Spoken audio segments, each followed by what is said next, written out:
오늘은 본문 전두서 9장 11절에서 11절까지의 말씀을 통해서 빠른 자라고 꼭 선착하는 것이 아닙니다 라는 제목으로 말씀을 드리려고 합니다. 그 중에 한 절을 제목 삼았죠. 여기 선착이라고 하는 것은 한문인데 먼저 선자 도착한다는 뜻의 착자입니다. 그래서 먼저 도착한다는 말이죠. 빠른 자라고 꼭 먼저 도착하는 것이 아닙니다 라고 하는 제목으로 말씀을 드리려고 합니다. 오늘 본문 말씀을 개역개정 다시 한번 읽어보겠습니다. 내가 다시 해 아래서 보니 빠른 경주자들이라고 선착하는 것이 아니며 용사들이라고 전쟁에 승리하는 것이 아니며 지혜자들이라고 음식물을 얻는 것도 아니며 명철자들이라고 재물을 얻는 것도 아니며 지식인들이라고 은총을 입는 것이 아니니 이는 시기와 기회는 그들 모두에게 임함이니라. 분명히 사람은 자기의 시기도 알지 못하나니 물고기들이 재난의 그물에 걸리고 새들이 올무에 걸림같이 인생들도 재앙의 날이 그들에게 호련히 임하면 거기에 걸리느니라. 이 말씀을 설명을 듣기 전에 또 이해를 더 잘하기 위해서 공동번역을 제가 또 대신 읽어드리겠습니다. 내가 또다시 하늘 아래서 벌어지는 일을 살펴보았더니 발이 빠르다고 다른 박질에 우승하는 것도 아니고 힘이 세다고 싸움에서 이기는 것도 아니며 지혜가 있다고 먹을 것이 생기는 것도 아니며 슬기롭다고 돈을 모으는 것도 아니며 아는 것이 많다고 총애를 받는 것도 아니더라. 누구든 때가 되어 불행이 덮쳐오면 당하고 만다. 사람은 아무도 자기의 죽을 날을 모른다. 모두들 그물에 든 물고기 같고 덫에 치은 새와 같은 신세라. 갑자기 애군이 닥치면 벗어날 길이 없다. 이 말씀을 전두서 기자를 통해서 우리에게 지금 선포하고 듣도록 했습니다. 오늘 첫 번째 이 본문 말씀을 통해서 드리고 싶고 나누고 싶은 말씀은 이 말씀 속에서도 일반적인 성공의 원리를 발견할 수 있어요. 그 첫 번째가 뭐냐면 일반적으로 빠른 경주자들이 원래 빨리 도착한다는 것이죠. 그건 일반적인 원리죠. 요즘 이제 그 참 쿠팡이라든가 이게 택배 물류 배송을 보면요, 과거에는 도착하면 된다가 가장 중요했습니다. 정확하게 잘 도착하면 그걸로 끝이었습니다. 그런데 지금은 잘 도착하는 것은 기본이고 처음에 이길 배송 해드리겠다. 다음 날 배송 되게 해야겠다. 그것이 조금 더 발전해 가지고 당일 배송시킵니다. 지금은 새벽에 당신 일어나기 전에 갖다 놓겠습니다. 이것만 봐도 더 빨리 정확히 빨리 이것을 해내는 그 회사가 시장을 지배합니다. 그 대표적으로 쿠팡이에요. 속도가 곧 경쟁력이 된 대표적인 사례지요. 빠른 경주자들이 일찍 도착한다. 이건 기본 원리예요. 심정지 환자에게는요, 4 내지 5분이 생사를 결정합니다. 이것은 속도 자체가 곧 생명과 경쟁의 기준이 되는 거예요. 요즘 주식이 뜨지요? 주식이라든가 외환거래에서는 1초, 0.1초, 아니 밀리초 차이로 수억이 결정나요. 우리 성도님들도 할 수 있다면 부지런하시기 바랍니다. 민첩한 자가 되시길 바랍니다. 정부에도 가능한 빨리 정보를 입수할 수 있기를 바랍니다. 빠른 자가 성공하게 돼 있어요. 이건 일반적인 원리예요. 무시하면 안 돼요. 또 두 번째, 이 기본적인 원리를 발견하고 기본적인 성공의 원리를 여기서 지금 써놓은 거예요. 알고 보면. 용사들이라고 전쟁에 승리한 것이 아니라고 했지만 용사들이 전쟁에 승리하는 거예요. 강한 군대, 유능한 장수가 옛날에 전쟁을 지배했습니다. 보병보다는 말 타고 하는 사람들을 못 당해냈어요. 청동기 시대보다도 철기 시대로 무장한 나라를 이기지 못했습니다. 활과 칼로 하는 것보다는 총으로 쏘는 사람을 못 당해냅니다. 총, 탱크 가졌어도 핵무기 가진 사람이 힘이 세기 때문에 북한에서는 그 핵을 확 생명 걸고 붙들고 있는 거죠. 힘 있는 자가 이긴다고 하는 것은 일반적인 원리예요. 여러분들도 힘을 기르시기를 축원합니다. 힘이 없었기 때문에 우리는 일제시대 일본 사람들에게 먹힌 겁니다. 지배당한 거예요. 일반적인 성공의 원리, 강한 자가 이긴다. 이건 무시할 수 없어요. 세 번째 또 성공의 원리, 지혜자들이 음식물을 얻습니다. 여기서 지혜자라고 하는 것은 조금 푸른다면 삶의 이치와 처세에 밝고 올바른 판단을 할 줄 아는 사람을 말하는 거예요. 여기서 음식을 얻는다고 하는 것은 단순히 끼니를 넘어서 생활의 안정과 생계 유지에 필요한 모든 것들을 잘 챙길 줄 안다는 뜻이거든요. 성경의 창세기 41장에 보면 요셉이 바로의 꿈을 해석하는 내용이 나옵니다. 앞으로 7년이 풍년이 될 텐데 풍년 될 때 이 곡식을 잘 저축해 뒀다가 7년 흉년을 대비해야 이 나라가 살고 전 세계를 살릴 수 있습니다. 해석을 하죠. 그러면 당신이 한번 해봐 하고 총리 세운 거잖아요. 요셉은 그대로 진짜 하나님 말씀 해석한 꿈을 해석한 대로 7년 풍년을 맞이하고 풍년 맞이했을 때 그걸 갖다가 창고에 다 가득가득 채워놓고 정말 또 7년 흉년이 왔고 7년 흉년 때 자기는 물론이고 가족 다 살리고 그 시대 주위에 있는 나라들을 다 먹여 살렸어요. 그 지혜가 음식물을 얻은 거죠. 여기 또 일반적인 성공의 원리 네 번째는 명철자들이 재물을 얻습니다. 명철이라고 하는 것은 세상 돌아가는 이치를 잘 알고 계산에 밝은 사람을 가리킵니다. 이런 사람이 경제적인 안정과 성공, 풍요와 결과를 얻어낸다는 거예요. 명철한 사람은요 함부로 낭비하지 않아요. 지혜롭게 모을 줄 알아요. 제대로 쓸 줄 아는 거예요. 그러니까 함부로 낭비하지 않고 지혜롭게 모을 줄 알고 제대로 쓸 줄 아는 사람에게 재물이 바로 붙게 돼 있는 거예요.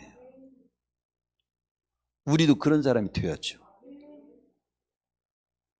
다섯 번째 마지막 여기 보면 성공의 원리, 명철자들이라고 지식인들이라고 은총을 입는 것이 아니라고 했지만 지식인들이 은총을 입는 거예요. 여기 지식인이라고 하는 것은 단순히 많이 아는 것을 말하는 표현보다도 아는 지식과 함께 경험, 정보, 기술을 축적한 유능한 학식 있는 사람을 말해요. 이런 사람이 호의를 얻고 인정을 받는다는 거예요. 크게는 하나님께 베푸신 은혜도 있는다는 말도 여기 은혜라는 말 속에 은총이라는 말 속에 들어있지만 사람들에게서 얻는 호의나 인정도 포함되고 하나님께 베푸시는 은혜도 포함되는 낱말이 은총입니다. 다니엘서 1장 17절에 보면 다니엘과 새 친구가 하나님으로부터 거기에 그런 표현이 나옵니다. 여러 편 중에 그 부분적인 표현을 하나 소개하면 하나님께서 모든 서적을 깨닫게 되는 지식, 모든 책을 섭렵할 수 있는 지식을 줬어요. 이거 뭐냐면 여기 지식인들이라고 하는 말에 해당되는 단어예요. 그런 다니엘과 새 친구를 갖다가 초청해가지고 왕이 굉장히 골머리가 쓰고 잘 안 풀리는 문제를 물어본 거예요. 다. 그런데 그동안에 그 온 나라에 똑똑하다고 잘났다고 하는 그 당시 박수와 술객보다 10배나 나은 답을 척척척 척척 해내는 거야. 대답을 해내는 거예요. 그러니까 거기에서 나은 줄 알았다고 기록해 있는데 그 말은 왕이 놀라 자빠졌다 이거예요. 인정했다는 거예요. 그들을. 은총을 입혔다는, 은총을, 그래서 다니엘과 사드락과 아벳노가 은총을 입게 되는 거예요. 여러분들이 은총을 입으려면요, 어디서 인정받으려면요, 장관들도 딱 해서 해오는 거 봤잖아요. 국무위원들. 그 문제 어떻게 지금 처리하려고 하면 보고해 보시오. 이렇게 하려고 한다고. 좋은 생각 같습니다. 그렇게 하고 되겠습니까? 대통령에게 지적도 당하고 그러잖아요. 우리 성도님들도 실력을 키우시기를 축원합니다. 요즘은요, 전번에 신문에 보니까 경력자를 뽑습니다. 지금은 새 인턴도 안 뽑아요. 경력자를 뽑는다는 거예요. 그래서 경력을 일단 쌓기 위해서 인턴을 돈 내고 인턴을 하게 되는 지금 분위기가 생겼다는 거예요. 인턴도 돈 내고 인턴을 하는 거예요. 경력이 있어야만이 쓰니까. 그 실력을 키워야 돼요. 제가 지금 성공의 원리를 소개한 이유는 우리 성도님들이 이 성공의 원리를 기억하고 키우시라는 뜻으로 이 말씀에서, 이 본문에서 이 성공의 원리를 뽑은 겁니다. 빠른 경주자들이 선착합니다. 용사들이 전쟁에 승리합니다. 지혜자들이 음식물을 얻습니다.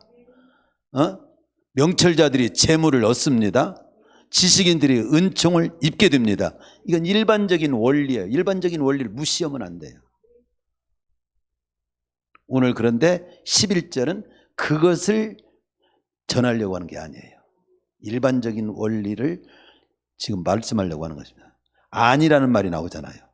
빠른 경주자들이라고 꼭 선착하는 것이, 꼭이라는 말이 들어야 돼요. 빠른 경주자들이라고 꼭 일찍 도착하는 것이 아니다. 일찍 도착하는 것만은 아니다. 그렇게 지금 말합니다. 역설적인 말을 지금 하는 거예요. 그가 발견하고 깨닫게 된 놀라운, 우리가 드려야 할 지금 메시지의 핵심이 지금 그것입니다. 그가 발견하고 깨닫게 된 사실은 일반적인 성공의 원리는 그런데 성공과 실패가 인간 자신의 힘이나 지혜나 지식이나 경험, 노력만으로 꼭 되는 것이 아니더라는 겁니다. 예. 성경이 이것을 기록했다고 하는 것은 하나님께서 기록했다는 말로 이해를 해야 되고, 하나님께서 기록했다고 하는 것은 하나님께서 지금 알려주는 것이라고 하는 사실을 생각하면서 이 말씀을 받아야 돼요. 빠른 자가 선착할 줄 알았는데, 일찍 도착할 줄 알았는데 그렇지 못하고, 지혜자가 음식물을 얻고 명철자가 돈을 벌어서 잘 먹고 잘 살 줄 알았는데 꼭 그렇지도 않더라는 것입니다. 아는 것이 많다고 총애를 받을 줄 알았는데 꼭 그렇지도 않더라는 겁니다. 그런 예를 다 들을 수는 없고요. 저에게 생각나는 인물은 중국의 진시 황제가 있습니다. 그분은요, 만리장성을 쌓아갖고 온 적으로부터 모처들이 안전하게 만리장성을 쌓아, 지금도 중국의 만리장성 거기 한번 가보기 위해서 구경하러 가잖아요. 그리고 온갖 좋은 것을 다 먹고 불루초까지, 즉 늙지 않는 그런 약초가 있는가 해가지고 우리나라까지, 동방에 막 우리나라까지 이렇게 보내가지고 불루장생하기를 원했어요. 그리고 불루장생 할 줄 알았죠. 그 엄청난 사람들을 동원해가지고 그 만리장성을 다 쌓고, 그리고 온갖 좋은 걸 다 먹고. 그런데 그 사람 몇 살에 죽은 줄 알아요? 49살에 죽었어요. 저보다도 못 살았어요. 저는 온갖 좋은 거 못 먹었거든요. 만리장성은 그만두고 쥐가 그냥 언제나 틈타가지고 비 새는 데서 목회를 수십 년을 했어요.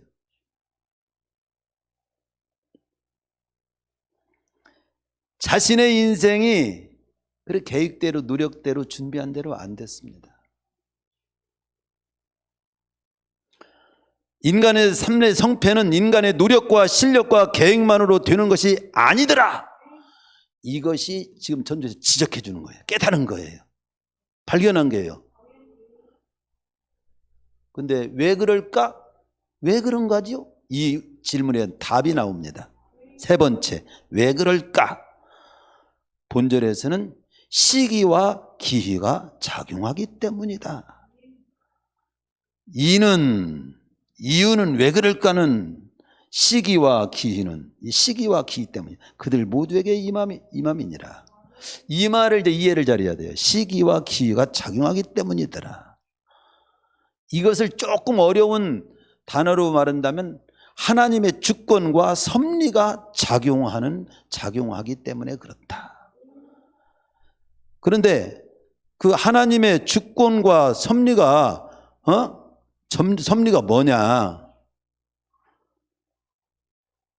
주권이라고 하는 것은 하나님께서 만물과 역사, 인간의 삶 전부를 자신의 뜻과 계획대로 다스리시고 이루시는 절대적 통치권을 말할 때 주권이라고 그래요. 하나님의 주권이라고 그래요.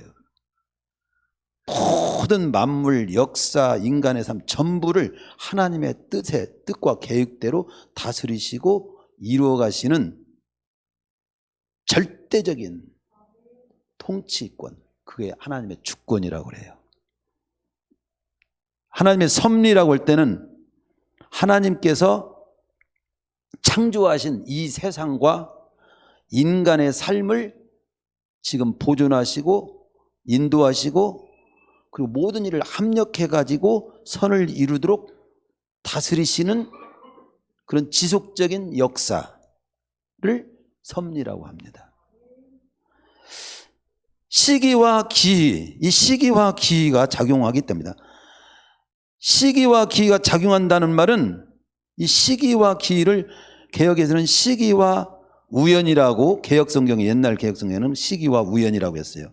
우연한 어떤 사건, 어떤 때와 어떤 우연한 사건으로 인해서, 즉 예측할 수 없는 어떤 때, 어떤 우연한 일로 인해서 어떤 일이 닥치는 그런 것이 있기 때문에 꼭 일반적인 원리대로만 꼭 되는 것은 아니더라. 물고기들이 지 실력으로는 막 돌아다니는데 어쩌다 그물에 탁 걸렸어.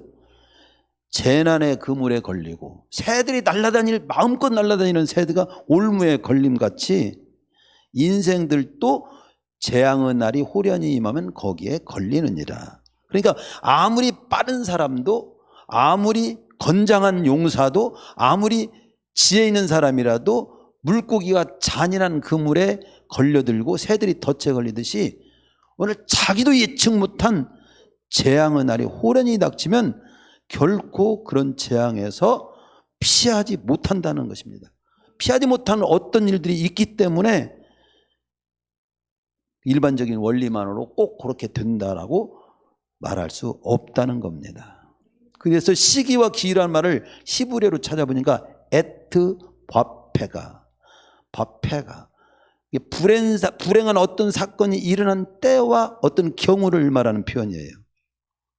그래서 아예 불행한 때라고 문법적으로는 그렇게 설명할 수 있는 단어입니다. 불행한 때, 시기와 기회라는 건 어떤 불행한 때, 예측 못하는 어떤 사건. 이틀 전, 제가 3일 전인가 이틀 전인가요? 뉴스에 언뜻 탁 지나가는 뉴스에 이런다고 해요. 고속도로를 택시가 갔어요.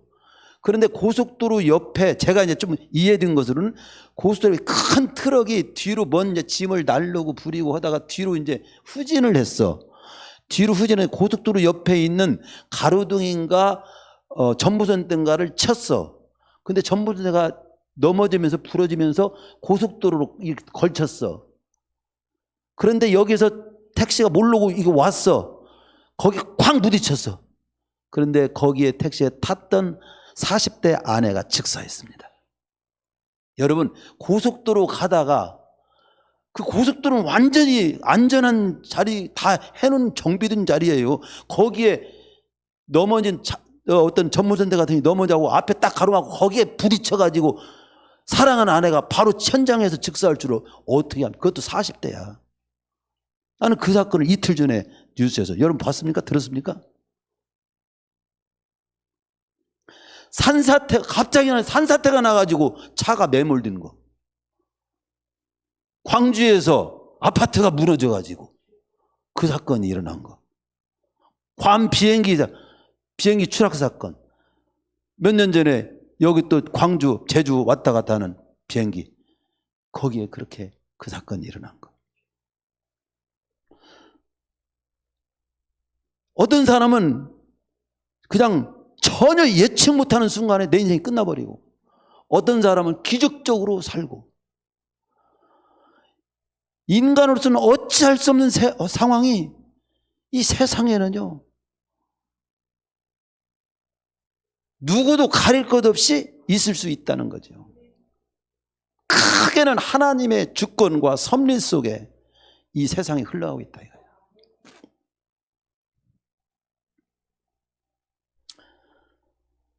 전도서 9장 12절에 시기와 기일을 좀 더 분명하게 명확하게 재앙의 날이라고 에트라라고 써 있습니다. 에트라, 재앙의 날. 시기와 기인은 상식적이고 일반적인 원리로는 이해할 수 없는 어떤 일을 말합니다. 하나님의 주권의 속에 있는 부분을 말합니다. 빠른 자가 일찍 도착하는 것은 상식적 일반적인 원리입니다. 그러나 뛰어야 할 시기에 발이 갑자기 쥐가 나가지고 못 뛰는 경우가 생기고, 뛰다가 무엇에 또 돌멩이한테 걸려고 미끄러져 빠져가지고 그냥 넘어지면서 일찍, 달리기는 원래 잘하는 사람인데 일찍 도착을 못한 경우도 있고, 아무리 힘이 센 사람이 당연히 이기는 건데 결정적인 부분을 상대방으로부터 공격을 받아가지고 지는 경우. 예를 들어서 성경에 골리앗과 다윗을 보세요. 골리앗과 다윗은 게임이 안 되는 게임이에요. 돌멩이 하나의 결정적인 부분을 그냥 이마 한 대, 여기 한 대, 돌멩이 하나를 탁 정확히 맞아가지고 그냥 한 방에 갔어. 맥없이 쓰러지게 되는 일은 보이지 않는 어떤 힘에 의한 역사다. 그 보이지 않는 힘에 붙들려 자신을 내어드린 사람이 다윗인 거예요. 보이는 힘만 받고 고개 뻣뻣이 들고 교만해하고 큰 소리치고 너희들이 믿는 하나님이 있으면 내 눈에 나와보라 그래. 막 거만 떨다가 한 방에 갔지. 오늘날 하나님을 모르고 사는 사람이 골리앗과 똑같은 거지. 근데 누구 말을 듣나? 일반적인 원리대로 바울의 말보다 선주의 말을 더 믿더라, 그렇게 나옵니다. 백부장으로서는 상식적이 일반적인 태도죠.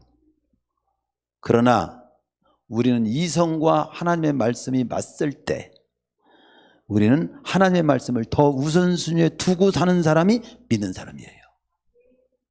우리는 상식도 이성도 일반적인 원리도 존중하지만 상식과 일반적인 원리와 하나님의 말씀이 똑같이 맞설 때는 하나님의 말씀을 따르는 사람이 그게 믿음으로 사는 사람이에요. 하나님의 주권과 하나님의 섭리를 더 큰 원리, 더 어떻게 손댈 수 없는 그 힘, 그게 하나님의 주권과 섭리입니다. 믿음의 조상 아브라함은 자신의 이성과 상식으로 살려다가 많이 실패하다가 결국은 믿음으로 이제 사는 인물이 돼서 믿음의 조상으로까지 불리죠. 어느 정도까지 하나님의 말씀을 앞세우고 사냐면 자식 바쳐서 제물로 바쳐라.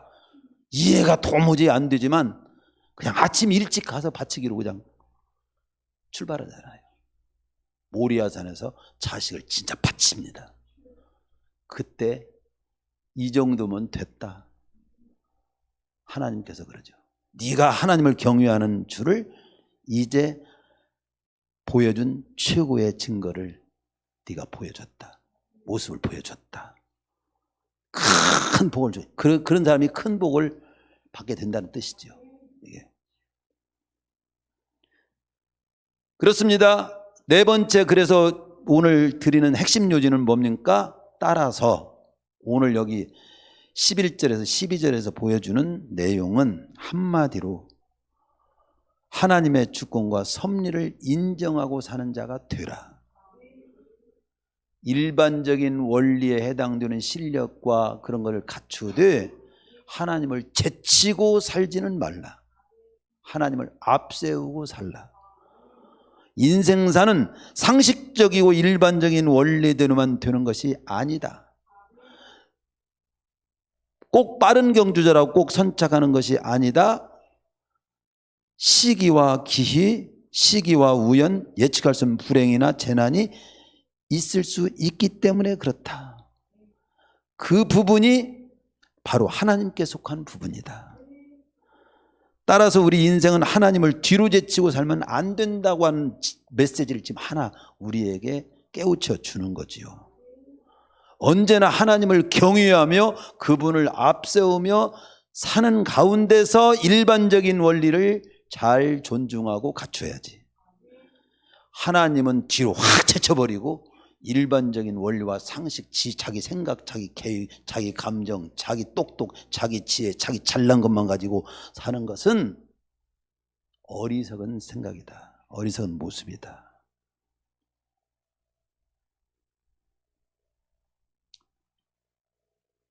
이것을 오늘 말씀해 주고 있는 겁니다. 인간은 노력을 하되 하나님을 제치고 살면 안 된다는 거죠. 시작도 과정도 결과도 어느 한 부분도 하나님을 빼면 안 돼요. 하나님을 제위시키고 해도 되는 부분이 하나도 없어요. 시작할 때도 그렇고 과정도 그렇고요. 마치는 것도 어느 과정도 그래요. 어느 과정이나 하나님의 주권과 섭리가 다 섭리 속에 진행되고 있기 때문에 그렇습니다. 어리석은 농부처럼 내 인생에서 하나님을 빼면 안 됩니다. 누가복음 12장이면 어리석은 농부 얘기가 나오죠. 자기 노력과 자기 수단과 방법을 가지고 농사 잘 졌어요. 풍성한 소출을 거뒀습니다. 노후까지 쓸 만큼 다 준비해 놨습니다. 자기 나름대로 계획대로 잘 됐습니다. 그러나 그 생명 딱 부르니까 그 모든 것이 아무것도 아닌 것이 됐습니다.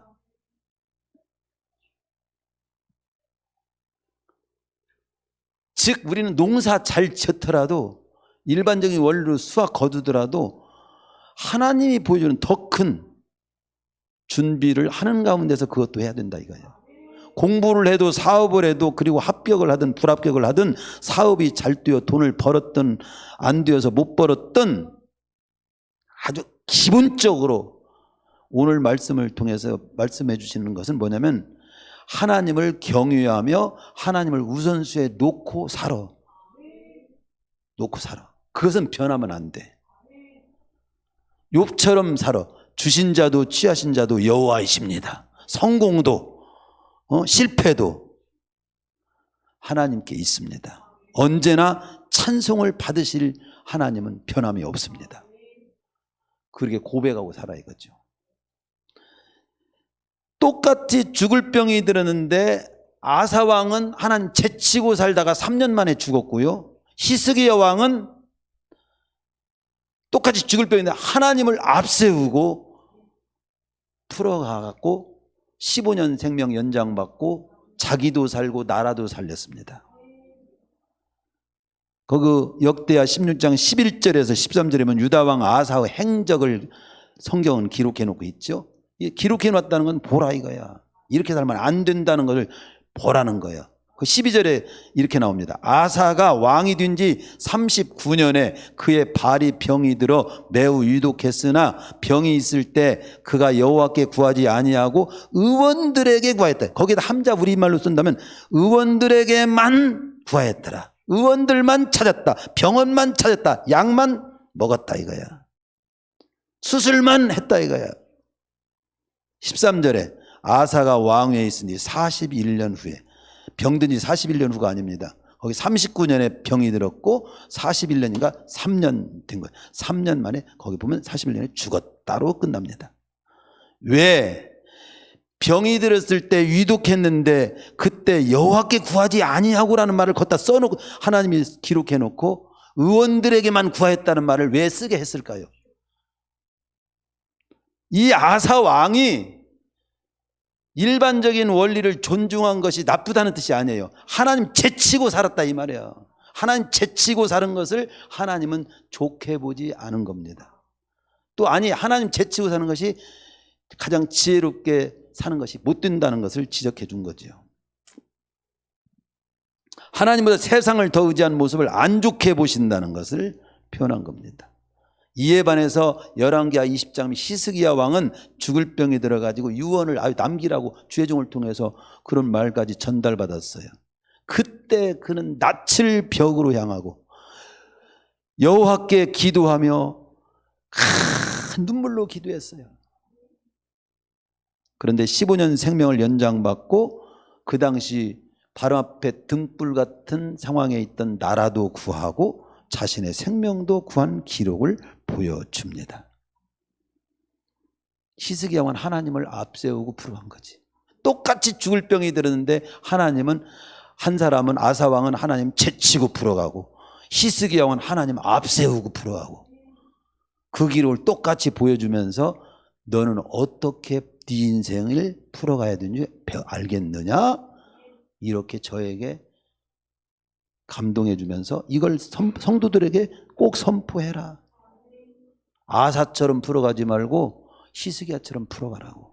별일을 만나더라도. 역대하 20장 4, 5절에 오면 바로 유다왕 우시야가 그렇게 풀어갔다.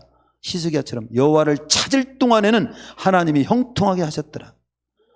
그러면 안 찾는 동안에는 형통 못한다는 뜻도 되는 거죠. 잠언 16장 3절에 너의 행사를 여호와께 맡기라. 그리하면 네가 경외하는 것이 이루어지리라. 구원받은 우리 성도님들이 남은 생에는 형통하고 헛되지 않게 되려면 어느 때든 어떤 상황에서든 하나님을 뒤로 제치지 말고 빼지 말고 그분을 앞세우고 그분을 경외하며 만사를 그분의 말씀의 인도들 따라 성령의 감동 따라 그분 앞에서 겸손하게 풀어가실 수 있기를 축원합니다. 최종적으로 줄이면 인간의 일반적이고 상식적인 것도 존중해야 하지만 하나님을 제치고 제치지 말고 하나님을 경외하며 하나님의 말씀의 인도를 따라 모든 만사를 추구해야 그게 복된 모습이다. 오늘 말씀이 그겁니다.